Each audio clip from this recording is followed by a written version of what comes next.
So that's why this smuggling is going on. And therefore, you must now start preparing to convert to the thorium reactor.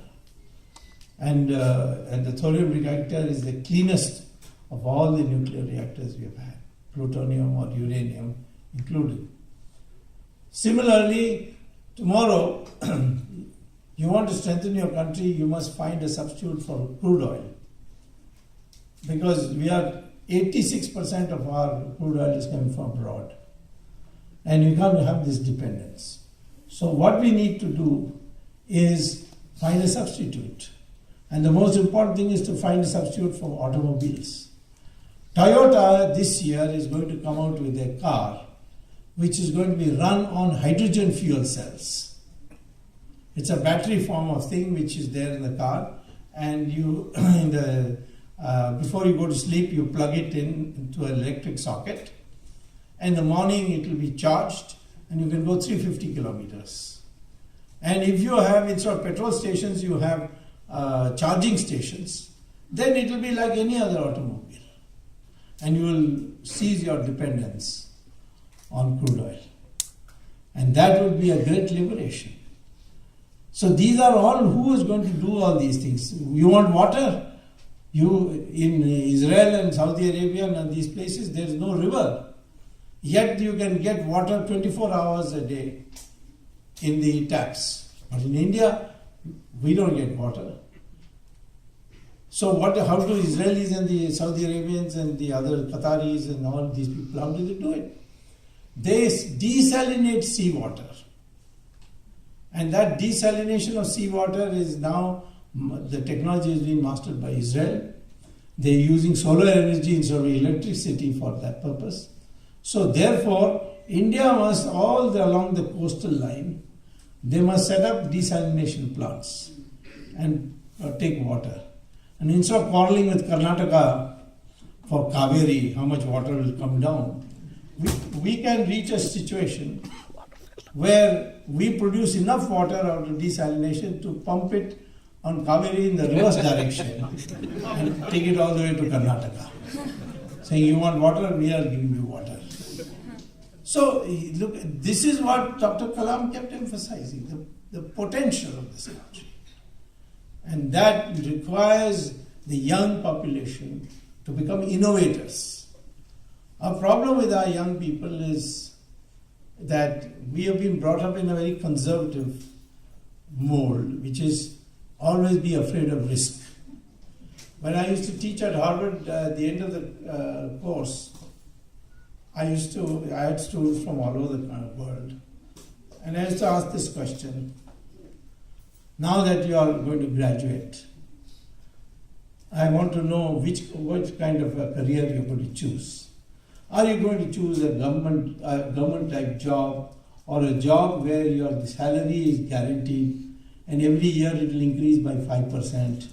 They will cut provident fund and gratuity from it, and at retirement time they will give you a lump sum of money, and you then buy a house and watch television for the rest of your life.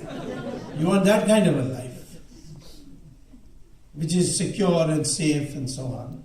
Or you want to do like Bill Gates, try something extraordinary and you become a billionaire. Of course, you can fail and fall flat on your face. So there's a risk there. There's no risk here. So which career would you choose? So American students would ask me, what is the probability I'll fall flat on my face if I took the risky alternative? And then I can tell you whether I would choose what probability. But all my Indian students would say, no, we prefer the first kind of employment.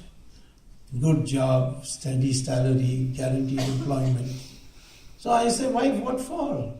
This is guaranteed poverty. Why do you want that? So the answer would come back, but it is guaranteed. That is the important part. Even poverty is okay as long as it's guaranteed. So this is a mindset, you see, that we have to, we need now a new kind of Indian who thinks of taking risk. Of course, calculated risk. It wants to do new things. We have to empower them, you see. And in this, men and women there's no difference. Boys and girls, there's no difference. Because now we are in the age of knowledge. It's a knowledge century, they say. And knowledge century means use of brains. And in that, women and men, there's no difference. In fact, maybe women have a superior brain if I go by our past. See, one day I was talking to a friend of mine, that if in the heaven, if there was a cabinet formation, who would be Prime Minister? He said, of course, Brahma would be Prime Minister. Then who will be Deputy Prime Ministers?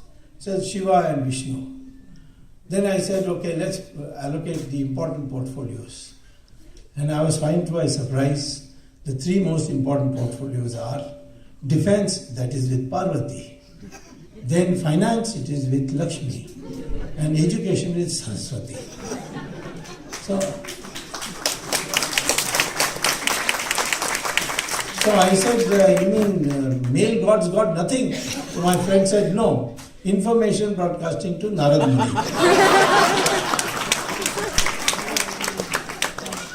I mean, today we see in the examination results, girls are coming out far ahead of boys.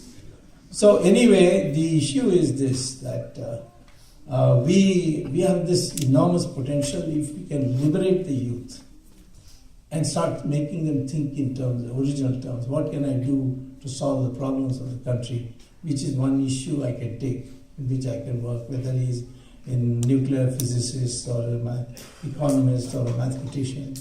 These are the ways the mindset has to change. And it can change. You see, I don't think that, I think one of the things we need is that our people have developed over the, especially after Macaulay wrote these history books, and he made you feel inferior. And that inferiority complex continues. For many years we used to think that if the British had not come, India would never have been one country. And that's totally bogus, you see. It's not, in fact, India was a decentralized country. But whenever crisis came, we came together. Take Mahabharata, you see. Mahabharata war was fought with kings coming from all over India, without exception.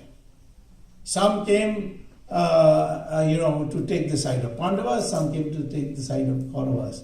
Most people took the side of Kauravas. Only a minority sided with the Pandavas. But Pandavas had Krishna, so that made the difference. So, but for instance, the Travancore Raja, he came all the way to Kurukshetra. But when he saw brothers are fighting and over petty things about property and so on, he said, I will not side with either, but I'll cook for both. So he provided the food for both armies. So there it is. Or Rama, when Rama went to, when he reached in Karnataka, Kishkinda, where Bali and Sugriva were there, that time Lakshman said to Rama that why you want these monkeys as your army? You see, you ask your brother to send the army from Ayodhya. So he said, no, I can't do that because we are one country. And these people, what do they think? All this army comes here, they'll have to feed them, look after them, and they will feel that we think they are inferior. We have to make do with them. Of course, as a consequence, he had to kill Bali. And there also Krishna raised this question, why Bali is a much better human being, this Sugriva is a hopeless debauch, why are you helping him? He said the problem is that Bali has signed a defense pact with Ravan. So his troops are all committed to Ravan. And I have to go to Lanka. And where will I get the troops unless I kill him and make Sugriva the king? Then I can take the army. Then I'll get an army. But Bali was much, how to fight Bali? Because he couldn't fight Bali directly. So therefore he had to hide behind a tree and kill Bali. And Bali, while dying, he said to Rama that what kind of a coward you are, you're supposed to be a Kshatriya. You should come before me and we could have had a straight fight. Where is your morality? Then Rama says, who are you to give me a lecture on morality? You stole Sugriv's kingdom, you stole his wife, and now you give me lectures on morality. Morality is between two moral individuals, not between a moral and immoral person. So these lessons are there, all show our one way of thinking. Recently, some research has been done on DNA. And that research, you see, shows that we are one people.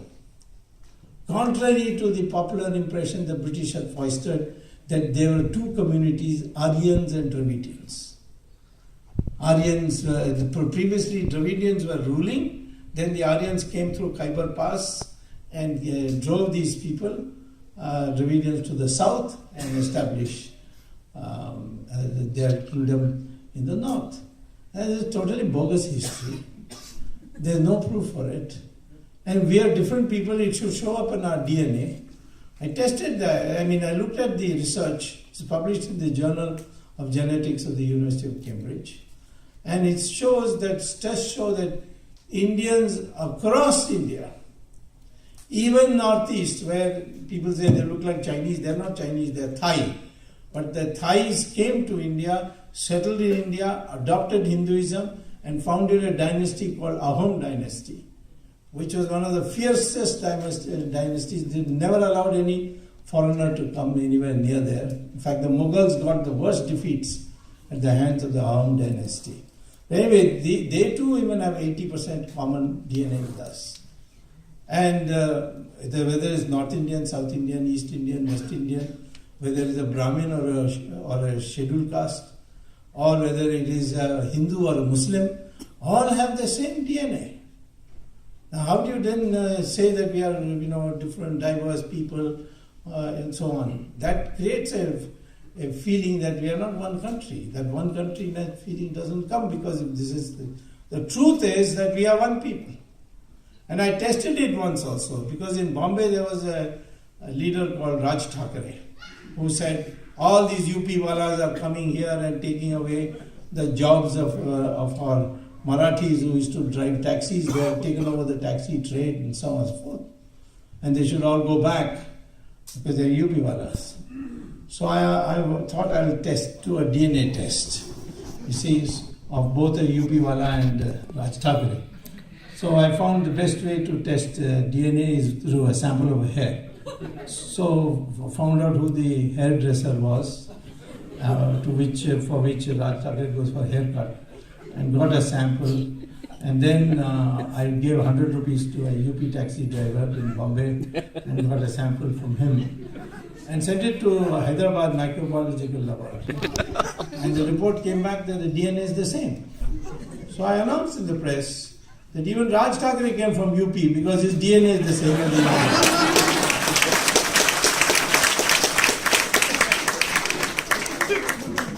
Now, if the Muslim DNA is the same as Hindu, it means that their ancestors are also Hindus. I say, what is wrong with admitting it?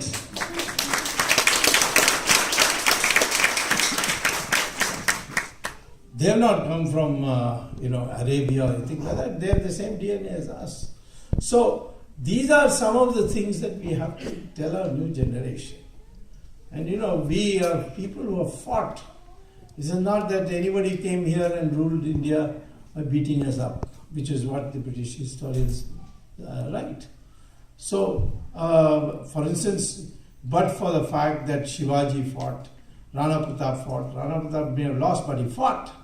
Rani Chennamma in Karnataka, Kattabomman, Rani Jhansi, even till recently, Subhash Chandra Bose. All these people kept the idea of India alive and kept it fighting. And that's why we are not converted wholesale. The Islam conquered Iran. In 15 years, they converted Iran to 100% Islam.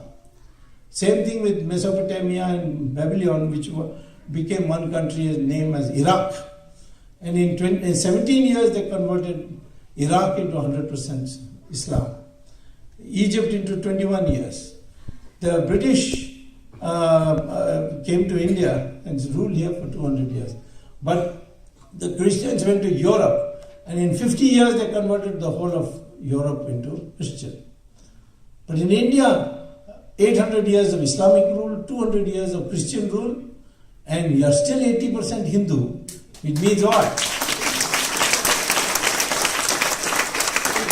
It means that you didn't submit, you fought, and that is there. The history is not recorded in our history books. For example, in our history books, if you open, you will see hardly any reference to the Vijayanagara Empire. Vijayanagara Empire was founded in Karnataka, in Bijapur, near Bijapur, Hampi, Hastinapur as it's called, by the Shankaracharya of Shringeri, where he got over 2 boys who had been converted forcibly to Islam. He reconverted them, and then he made them both, part of the royalty, and said, on a rock, he said, you will create a new empire. And they created Vijayanagara Empire. It spread right up to the borders of Bengal and lasted for 300 years. And the area that was under their control was much larger than the Mughals. And the Mughals, if you take the core part, Akbar to Aurangzeb, is only 150 years. But in our history books, there will be one chapter for each Mughal emperor. Akbar, Jahangir, Shah Jahan, Aurangzeb. But for Vijayanagara Empire, at most a paragraph that in South India there was a civilization called Vijayanagara. So we have to therefore now reorient the mind as India is one continuous civilization, and that we are one people, and we can all trace our roots back to this country.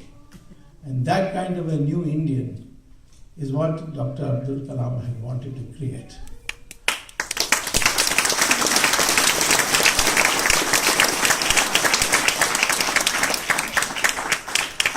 So in my opinion, you are NRIs. I saw young girls singing Sanskrit songs.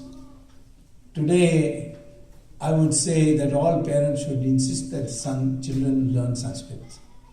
You want to know the reason why? It's not because it's Indian. It's connected to the Hindu tradition. You just see Google and type NASA and Sanskrit. And what does that show? That the Journal of Artificial Intelligence says that the most computer compliant or computer friendly language in the world is Sanskrit. And knowledge. It is stored in it. If you write Sanskrit and British schools, you'll find a list of schools which have made Sanskrit compulsory. Today I saw a news item that there's a craze in China to learn Sanskrit. So the Sanskrit grammar has not been improved since Patanjali, you see. It's so well developed. So I am saying, and we need to also understand that Sanskrit vocabulary is in every language. In Malayalam it is almost 80%. In Bengali it is even more, 85%. In Tamil also it is 41%. Once I told Karunanidhi, that why don't you allow Sanskrit? We thought after all 41% of the words in Tamil is from Sanskrit. He said, no, not true at all. There is not a single word which is Sanskrit. So I said, but your name is Karunanidhi, that itself is Sanskrit.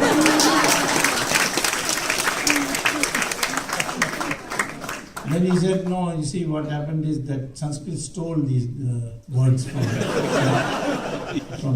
Tamil. Now, we can't do anything about that, but because he's leading a movement which is the British-inspired movement. But the fact is that today, I will say that if you want to make it easy for communication, then the Devanagari script, in addition to your mother script, mother tongue script, and Sanskrit vocabulary, they should be the basis of that. And perhaps Hindi should become more and more Sanskritized, and then in the end Hindi will become Sanskrit. But Sanskrit should be taught because it is now the language of the future, even according to Western sources. Because for the computer, it's the most computer-friendly language. You can understand that for the English words, if you were to type in a computer and then by sound you want the computer to translate it becomes a problem. PUT, put, and BUT, but. That problem is not there in Sanskrit. Very strict pronunciation rules. So I'll tell you, with all these treasures that we have inherited, and a new perspective, a proud Indian needs to be created, and that proud Indian would work for making India once again the most developed country in the world. 1,000 years ago, we were the most developed country in the world. And today we can become. I predict within 7 years we'll overtake China. Because China's system is based on steroids. It's not a normal system. And you know that if you have an overdose of steroids, what happens to you? We'll overtake China. We are already number 3. We'll become number 2. And then the competition with the Americans will be on innovations. We have already demonstrated in software that they are no match for us. We win every year at automobile spare parts or automobile ancillaries prize called the Deming Prize in Japan. Every year for the last 7 years we have been winning. So there are many, many things on which we have already demonstrated capacity because of our legacy. And now we have to create a new, reinvent the Indian, and the lines which Dr. Kalam wanted, and that is the commitment we have to do.